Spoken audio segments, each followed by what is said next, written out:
What's going on, guys? Ironcane here, back with another Dragon Ball Z Dokkan battle video, bro. And I am very excited to talk about the new demo that Truth and I and other folks got to play at the Community Fest 2025. I got my little pass here. But for me, in my opinion, being a watcher from afar with Dokkan, I would say by far, if Dokkan looked like this or played like this from day one, I think I would have been more gravitated towards playing the game, because this mode is essentially like your typical RPG. I'll get into that a little bit more, but I just want to get my thoughts that like it's not clickbait. This to me is how Dokkan should be and always should have been. Like, I don't know, just very exciting. I really enjoyed the little snippet that we got to play, but I'm just gonna kind of read over Truth's message here because I feel like he kind of, accurately encapsulate everything that went on. I'm just gonna give my thoughts and feelings on that as well. And also Truth is here in the room with me. What's up, man? Hello. Yeah, so in case we need anything clarified, he can do that for us. So just reading this, it says the new mode is described as a mode where you're able to experience and enjoy the original story. The demo play was all Namek Saga characters. The new mode has a map where you move around. Seems similar to the type of map legends for the events and whatnot. And yeah, I think he's absolutely right on that. And I think a lot of people were under the impression that this was kind of going to overtake the game in general. That's not going to be the case. This kind of seems like its own separate game mode. Now, if I go over here, sorry, the camera's a little different over here, but this is what the map layout looked like. Like, literally, there was different, like, stages, and it looked just like this, but, it was Dokkan, and there was different panels. It was all Frieza. It was all Final Form Frieza, but I believe the variant of Frieza that we fought was a boss. So what that could mean is, like, say, like, for example, say these are all Frieza. They're all different, like, variations of the same Frieza art. And then this last Frieza, let's imagine this Goku is Frieza. It's like the Frieza that has, like, the half-closed eye after he, like, just, I don't know, like, got hurt or whatever. That might be a case where that is, like, a significant story thing that happens. Because, like Truth mentioned in his video, there was an animation that played of a Namek Goku. I don't know if I even have that Namek Goku, but regardless, he threw the spirit bomb, and it was like a whole cutscene essentially. So it was like pretty immersive like that. So it was very cool. And then I guess to bring it back over to Dokkan, I kind of want to talk about this here. The reason why I have this up, the layout of the actual game was very different. So there was no wheel. Essentially, all it was there was no health bar. All three characters, like these three character heads, these were at the bottom where the HP is. That's where they were. And they all had individual HP, and the Dokkan meter was still there, or the Dokkan bar was still there. Actually, I think you're right. Yeah, but the character portraits, those were like near the Dokkan meter thing, right? Or am I crazy? Yes. Yeah. Kind of like to the left of that was where you could swap between the two groups. Yeah. But yeah, so it's going to look a little different. It's very similar. It's the same thing. You're clicking orbs. You're moving your characters around like this, but the health pool is not shared. Each character has their individual health pool. Well, let me get back to Mr. Truce thing here. Okay, yeah, use a party of 6 characters. There is no friend unit used. A lot of people were very happy about that. Team of 6 is split into 2 groups. Each group has their own leader skill active. Each individual character has their own HP bar. You get a game over only when all 6 characters die. The characters have their normal passive links, transformations, and all the abilities same as the normal game. Yeah, so this was something that after we got the play demo, we were actually able to speak to I don't think they actually work for Bandai, but basically someone that like was recording our thoughts and feelings about the demo. He called himself a mystery. Yeah. Real. He did say that. Yeah. But yeah, he was basically writing down our thoughts and feelings. I think that was the biggest takeaway.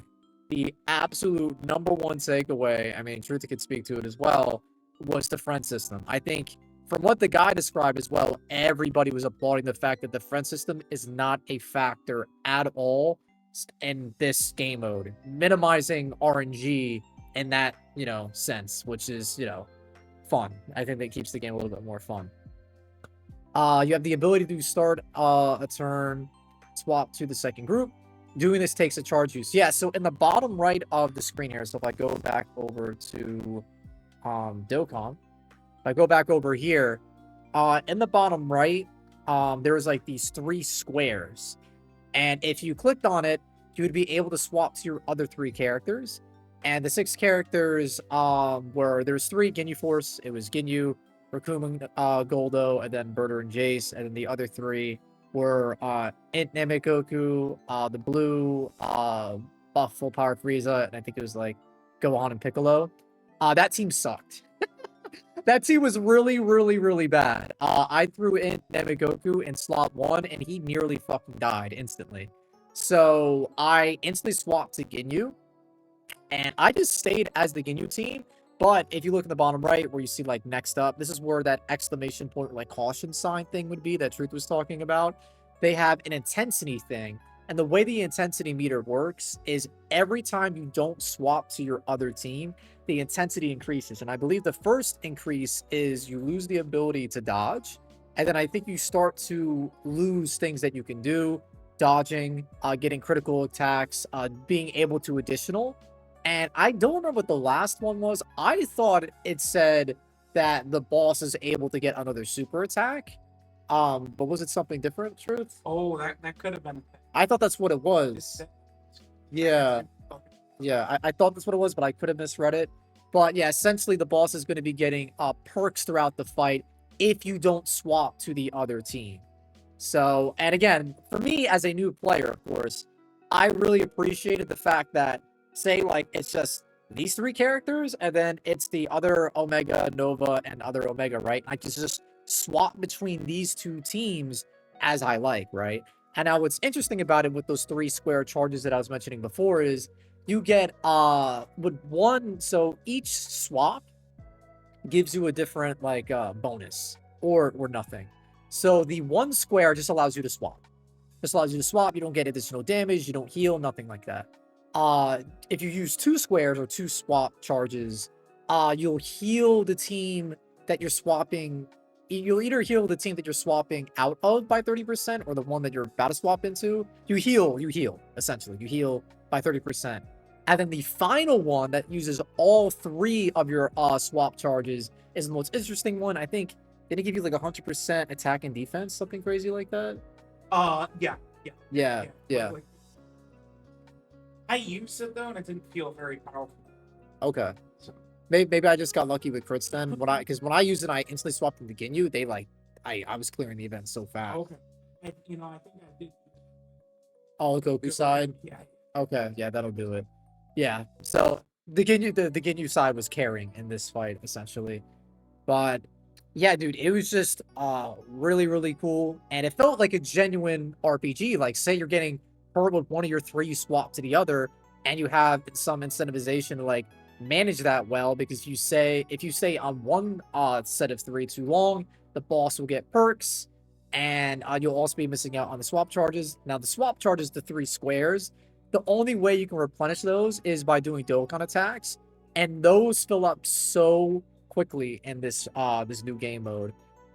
If you get same type orbs, like, you can fill it up honestly, and potentially maybe 1 turn is crazy, but maybe if you get like really crazy good orbs and all 3 get same type, you have the potential to do a Dokkan attack in 1 turn. That's how fast this bar fills up. And after you perform the Dokkan attack, you will get 1 charge. 1 charge will allow you to swap. If you don't have that, you aren't able to swap. Now, on my first go of this, my first fight, like, say this was my Ginyu team, I actually all my Ginyu members died because I just stayed with the Ginyu team, and the intensity rose all the way up. I wasn't able to additional, I wasn't able to dodge, I wasn't able to crit, and I believe the boss got an additional super as his final intensity thing. So it was really fucking me over, and I almost lost. But mind you, the boss had like this much health left. He was on his final bar. That's why I was even staying in with the Ginyu Force in the first place. So I swapped to the Goku side. Luckily, I was able to pop Goku's active, and I won the fight. Now, the biggest thing that we talked about afterwards when we did the demo, well, besides the front system, of course, was the issue of the active skills, and popping them with characters that are health dependent. Because since there's essentially 6 health bars or 6 characters' health that you're managing, say, I can't think of one on top of my head, but like just any character that needs to use an active skill. Ginyu. Okay, yeah, Ginyu. Gotcha. Yeah, so literally Ginyu in that fight, yeah, somebody was actually talking about that. He was trying to transform a Ginyu, but like he couldn't really do it, or he would have to like intentionally have Ginyu get hit. But like it's tough because he gets supered, he might like take too much damage and die, and you just lose him. Yeah, when someone's dead, they're dead, right? You can't bring them back.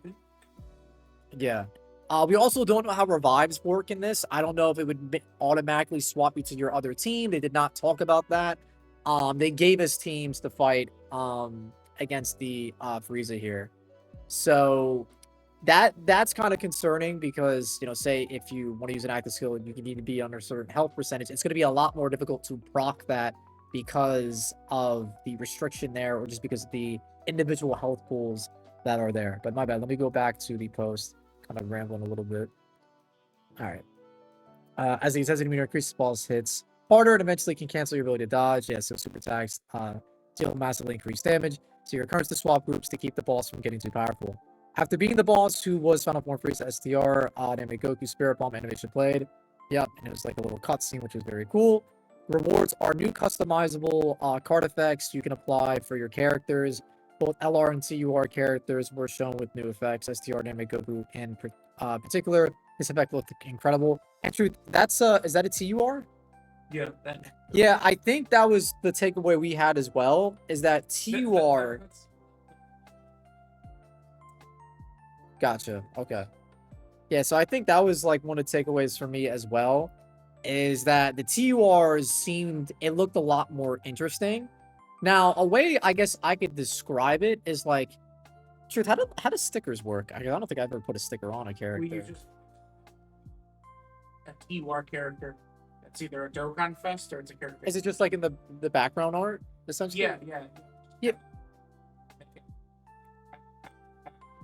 Yeah, I guess that's kind of how I would describe it to a certain extent. Like, say, for example, this is an LR, but TUR. Like, say, for example, this, like, Vegeta. Like, what was really impressive about the Goku, like, you see, like, those yellow, like, lines. Like, maybe find a better example. Yeah, like, these, like, lightning kind of shocks that are coming out of Vegeta here. Imagine those, but they're flowing and moving. It looked really fucking cool and really fucking impressive. I think there was a misconception that the diamond backgrounds were like able to be like removed or something like that. To my understanding, that's not going to be the case. Well, just see. It's just that they have more different effects. Yeah. So like for example, like say if they were to give it to this Vegeta here, or yeah, like this Goku, like the flames in the background would be like moving and like have an effect, and it looked really, really cool, and it looked really, really good in my opinion. But I mean, guys, I'll be honest with you, like, you know me, I'm pretty stupid. The truth is, here as my witness, I was able to beat the event on my first try, and it seems they gave us fucking sucked. So the only thing that I think might be a concern for this is it going to be too easy when you're actually able to use your own characters? I low-key hope and kind of want them to restrict us to use the characters that were in the actual sagas, since it is like a story-based mode. I don't know if they're going to do that, because I think that would make some challenge to it, because if you're just able to fucking run, I don't know, G4 or like Omega's team in this shit, you're gonna like slap these bosses up. You're just gonna keep swapping back and forth with ease. I don't think it's gonna be that challenging. But I feel like if they restrict you and force you to use like the story-based characters, I think it's really fun. But it's literally like a RPG. You have imagine you have a party of 6, and say, you know, a party of 3 is like one group of 3 is taking a lot of damage. You swap to the other 3 and they get a heal. It's almost like, I mean, I don't know if I would say it's like Persona, like a baton pass or something like that. But in a way, it can work like that if you use certain swap bonuses. When you do swap, you get like attack bonuses and defense and whatnot. But like as far as fun, and as far as anything I've played in Dokkan so far, this was the most fun thing I personally ever got to play in Dokkan. I really liked it. I just really liked the vibe and the feeling of it being like a traditional RPG essentially, and the rewards seem cool. I actually got link levels after it as well, so you can I don't know if it's gonna be like, oh, play this to like get link levels. I did get link levels. Granted, everybody was at link level 1, but you are able to get link levels here, so it's not like it's something where, you know, you're not able to get outside like bonuses like that. But overall, I thought the event was incredibly fun. I feel like I've heard some stirrings that people are kind of writing off this mode because it's like essentially just a glorified story mode, or maybe just like another like Dokkan Quest mode. I don't really like see that. I mean I guess to a certain extent I do. It is definitely it's a mode. I would say first and foremost it is a mode. Like regular Dokkan gameplay is going to stay the same. That's not being changed. But I don't see why they couldn't implement this gameplay style and format to like events, red zones, and other things like that. I don't see why they would just pigeonhole this just in this specific thing. I feel like that'd be a waste of the time and resources. But, you know, I don't think they made any comment so far saying, you know, if this is going to move to anything else. But I thought it was fun. I do hope, I mean, I don't know if I'm an asshole just because I'm a whale. Like, I hope there's restrictions. But I do feel like if you're able to kind of just bring whatever the fuck, it might be a little bit too easy. But I do like the fact that it just feels like a regular RPG. Like, there's no fucking rent. You don't have to worry about rotations. You don't have to worry about fucking floating. You don't have to worry about the fucking friend shit. Like, it's just like, you have your 6 characters, boom, you go in, you do your shit. Oh, you gotta swap, you swap. That's it. What's up, man? You're laughing? No, man, keep going. Not be there.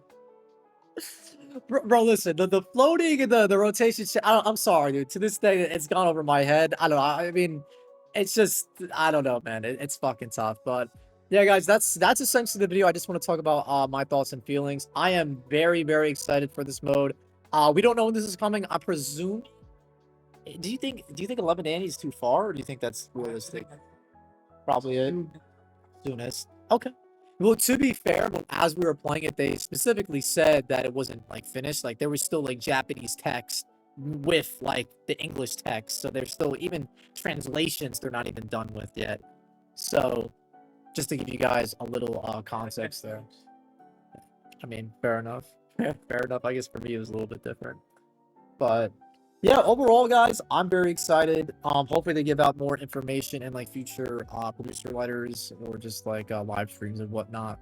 But I'm very much so looking forward to it. It's very, very exciting. I mean, I don't want to do this. I shouldn't do this, but like, I guess to compare this to Legends and like ground battles and like that like new gameplay system, to me, and maybe I'm just running off the high of getting able to play it, and it was just really cool in the moment.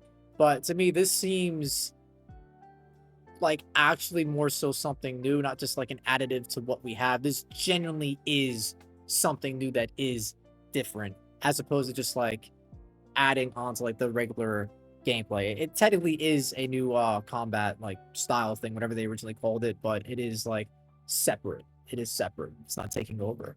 But yeah, guys, that's gonna be the video. Leave a like if you enjoyed, and comment down below your thoughts.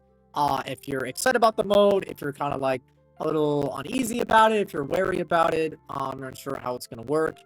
But yeah, essentially it's gonna play like this, where like you just select different stages and whatnot, and there's bosses. There's gonna be story cutscenes, and it's just gonna be like a regular like RPG. You get to experience the Dragon Ball story.